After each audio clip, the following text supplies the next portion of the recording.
Tiens, ça fait partie des sujets qui n'ont pas du tout été abordés hier soir pendant l'intervention présidentielle. L'environnement. Oui. Alors ça tombe bien, on va vous présenter ce matin la première route qui fait radiateur. La route radiateur, l'entreprise Eurovia, qui est une filiale du groupe Vinci, a réussi à mettre au point effectivement un type de chaussée qui récupère la chaleur, c'est bien ça, qui capte le bitume l'été pour la restituer en hiver. Voilà. Première mondiale que BFM TV vous dévoile ce matin. Juliette Andrieux, Florent Bonnard. Ce parking est en apparence tout ce qu'il y a de plus banal. Pourtant, le sol produit de la chaleur, une première mondiale développée par une entreprise de BTP française.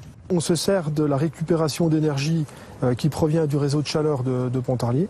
Et ensuite, ce réseau de chaleur est transmis à la chaussée et la chaussée réchauffe automatiquement le sol et ainsi va dégivrer et déneiger ce parking.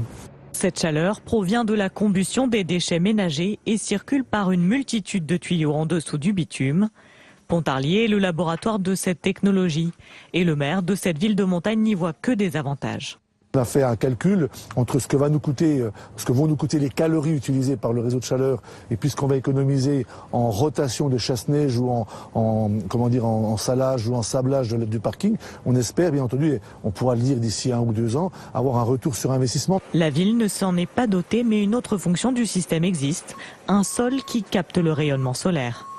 On va disposer d'un échangeur de chaleur dans la partie superficielle de la chaussée qui va être à même de capter l'énergie solaire thermique. Cette énergie est soit stockée, soit distribuée dans des bâtiments d'habitation, des bâtiments tertiaires, des surfaces commerciales, une piscine ou autre équipement public. En captant la chaleur, le système permet aussi de limiter la formation d'îlots de chaleur, notamment en période de canicule.